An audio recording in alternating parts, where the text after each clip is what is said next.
Oi, eu sou o Felipe e não, você não tá no canal errado. Eu só passei aqui no começo pra avisar que se você quiser apoiar esse canal, tem duas maneiras de fazer. Na primeira, você pode assinar o clube de membros aqui embaixo. Geralmente sai 2 vídeos públicos e aí um pra membros, então você sempre vai ter conteúdo exclusivo. Geralmente as séries longas saem pros membros. O outro jeito é conferir os meus livros. Sim, eu já publiquei alguns. O link pra eles tá aqui na descrição. Lá você encontra não apenas os livros, mas também todas as minhas redes sociais pra sempre ficar ligado no que tá acontecendo. Eu vou tentar ser mais ativo em 2026. Agora sim, apague as luzes, coloque seu fone de ouvido e vem comigo. Mamãe e papai. A mamãe me chama de estrelinha quando me coloca na cama. Ela cheira a sabonete e o cabelo dela faz cócega no meu nariz. Às vezes eu seguro a mão dela por um tempão, mesmo depois que ela tenta ir embora, porque a noite parece grande demais sem ela. O papai fica na porta, sorrindo com cara de sono, e pergunta se eu quero a luz do corredor acesa. Eu digo que sim, e o brilho dourado escorre por baixo da porta, segurando os monstros longe. Fecho os olhos e tento ouvir as vozes baixas que a mamãe e o papai usam quando dizem boa noite um pro outro, desejando conseguir ficar acordado só mais um pouquinho. Mas quando fica tudo quieto, tudo começa a parecer errado. Minha cama parece alta demais, como se eu pudesse cair para sempre se rolasse pro lado. As sombras na parede esticam os braços, devagar e molengas, e às vezes eu acho que elas estão tentando conversar comigo. Ouço a mamãe cantarolando no corredor, mas quando chamo o nome dela, ela não responde. Parece a voz dela, mas não é a sonoridade. Eu enfio o rosto no meu dinossauro de pelúcia e sussurro piadas para ele não ficar com medo, mesmo os olhos de botão dele parecendo sempre um pouco preocupados. Eu vou até a sala e vejo a mamãe e o papai no sofá. Eles estão olhando para a TV, mas ela não tá ligada, tá só preta, mostrando o rosto deles, olhando de volta.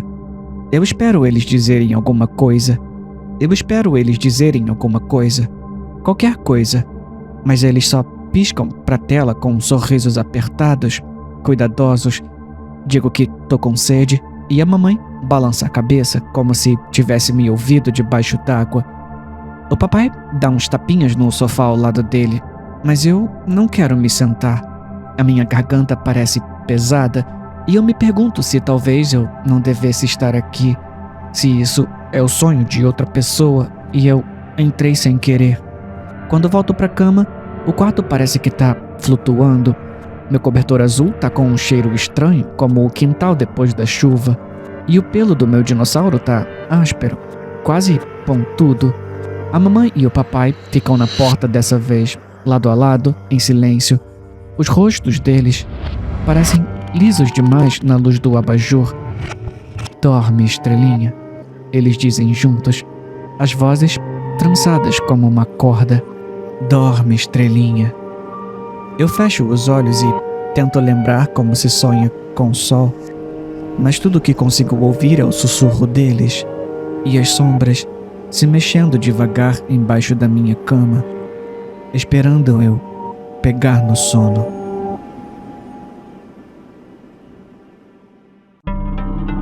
A mamãe decidiu interromper a gravidez. Eu vou fazer um aborto, Mara. Eu levantei os olhos do pifinho minúsculo e passado do ponto que eu tava empurrando pelo prato. Eu nem sabia como era pra fingir direito dessa vez. Um olhar rápido pro meu reflexo na janela do restaurante mostrava que meu sorriso era mais uma careta forçada. Ah, caramba, mãe. Eu dei um gole no vinho e, imediatamente, lembrei que nem gostava daquilo. Mamãe só tinha pedido porque queria fingir que eu era uma adulta toda certinha. E eu continuava lembrando que nem podia pedir sozinha. Engolindo, eu agarrei a mão dela. Eu nem sabia que você estava grávida, eu disse. Você não tinha começado a menopausa? Mara, a voz da minha mãe saiu num suspiro. A expressão dela desmoronou, lágrimas enchendo os olhos. Eu engoli o choro que subia na minha garganta e mordi o lábio até sentir o gosto de sangue. Eu preciso que você me diga que não me odeia por causa disso. Eu sorri mais. Eu estava suando. O ar prendia no meu peito. Tava barulho demais. Tinha coisas demais batendo, tilintando. Gente falando demais, calor demais. A minha blusa arranhava o meu corpo, muito áspera na pele. É o seu corpo, mãe, eu disse.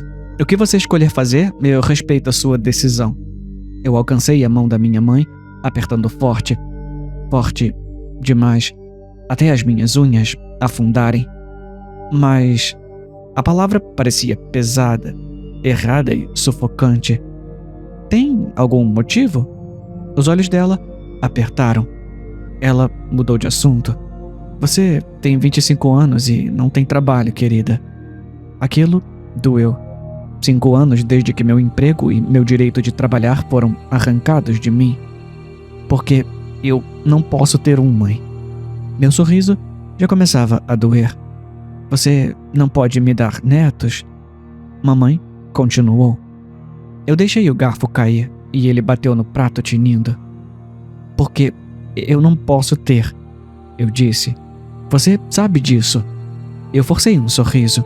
Eu não posso nem ter a droga de uma conta no banco. Você é doente. Mamãe agarrou as minhas mãos. As pessoas estão olhando. Eles sabem que você é. Eu levantei da cadeira, a respiração pesada. Olha, faz o que você quiser, mãe. Consegui chegar até a porta. As pernas bambas. A mamãe não me chamou. Eu nem esperava. Eu tinha andado metade da rua quando os motores me fizeram sobressaltar. Uma van branca encostou e eu travei. Mara Andrade, 300 meses de idade. A sua mãe solicitou a interrupção imediata da gravidez. Eu não resisti enquanto me guiavam para a parte de trás da van. Eu não estava sozinha. 2 homens e outra mulher estavam comigo. A enfermeira amarrou as minhas mãos. Motivo da interrupção? Incapacidade de fornecer netos. As palavras dela eram clínicas, frias e cruéis. As portas da van bateram, mas a enfermeira continuou. Um dos caras pegou a minha mão, apertando como se fosse a última coisa que tinha. Mas ele era o silêncio abafando o chiado branco.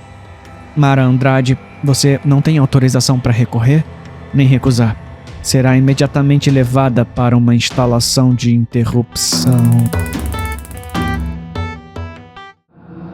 Assuntos inacabados.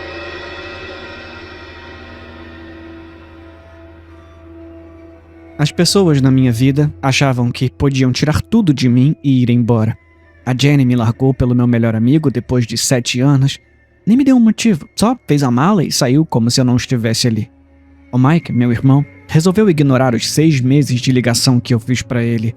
Eu cobri os cheques estourados dele e consertei todos os erros enquanto ele bebia no bar. Não me pagou, não atendeu minhas ligações, nunca disse obrigado. Até o proprietário tirou um bom proveito, aumentando o aluguel todo mês e nunca consertando nada. Onde eu olhava, alguém estava tirando alguma coisa de mim. A vida era bem miserável. E então eu morri. Meu coração simplesmente parou numa noite enquanto eu dormia.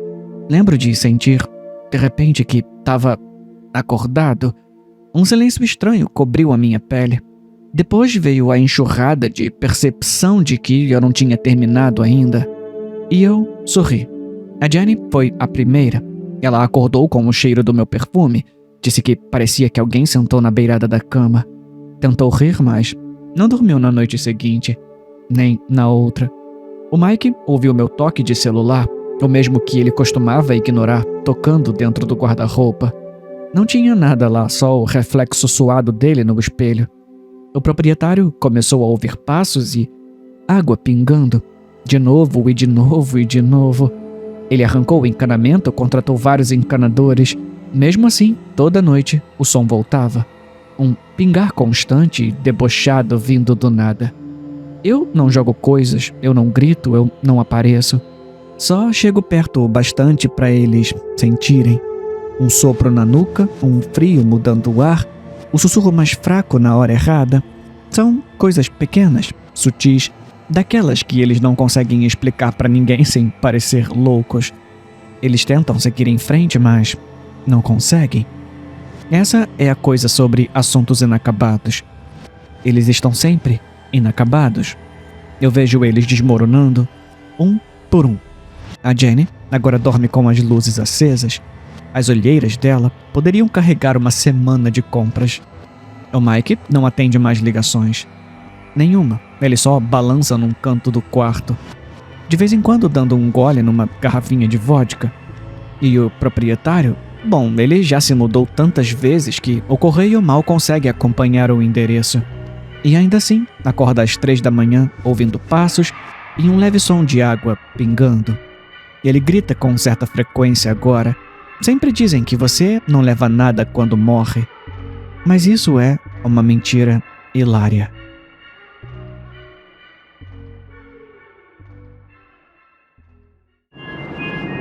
Nunca coma um dos biscoitos da vovó.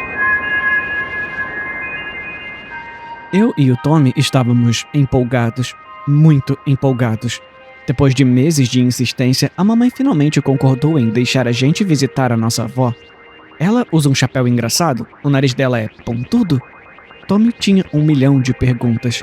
Por que ela mora no meio do mato? Ela gosta de ficar sozinha, mamãe respondeu, ignorando o resto das perguntas do Tommy. Por que a gente nunca visitou ela antes? Eu perguntei. A mamãe hesitou. É um pouco complicado. Ela ligou a seta e virou numa estrada de cascalho que atravessava um trecho denso de árvores.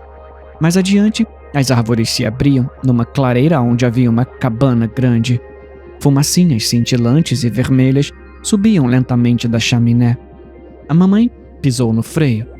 Ouçam, ela disse com a voz séria.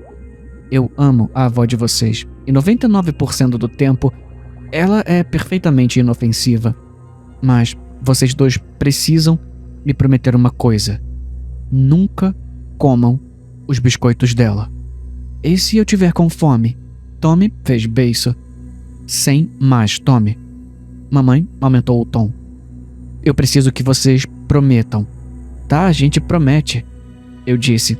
E mamãe percorreu o resto do caminho até a casa da vovó. Vovó correu para fora para receber a gente. O Yorkshire dela, Hugo, mordiscando os calcanhares. Para nossa surpresa, ela parecia uma vovó perfeitamente normal. Mamãe deu um beijo de tchau em cada um e foi embora. Tommy começou a chorar, mas a vovó pegou ele no colo rapidinho. Não se preocupe, meu querido. Logo a gente vai se divertir tanto que você vai até esquecer dela. Ela tinha razão. Eu e Tommy nos divertimos mais do que em anos. Foi praticamente mágico. Quando tudo acabou e a gente estava se preparando para dormir, a vovó entrou no quarto com um pote de biscoito. Quem quer sobremesa? A vovó cantou.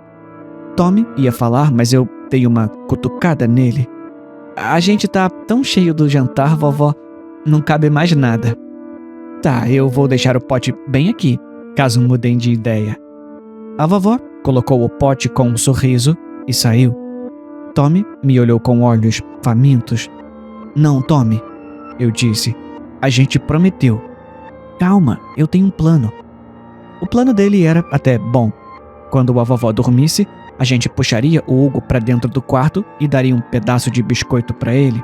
Se não acontecesse nada com o Hugo, com certeza a gente podia comer um, certo? Isso, Hugo. Tommy riu. Bom garoto. Hugo aceitou o biscoito todo feliz e lambeu até a última migalha que encontrou. E então, nada aconteceu. Viu? Tommy disse. Aposto que a mamãe estava brincando. De repente, o Hugo começou a choramingar. Depois começou a gritar. Todo o pelo caiu e os ossos dele cresceram, quebraram e se reformaram até ele se remontar num menino que parecia estranhamente com o Tommy. Hugo se jogou pela janela e disparou para a escuridão da floresta. Merda, eu disse, olhando para o Tommy. A vovó vai ficar maluca. Tommy não respondeu. Só ficou encarando o pote de biscoito. Se os biscoitos transformaram o Hugo naquilo, Tommy sussurrou. O que será que teriam feito com a gente?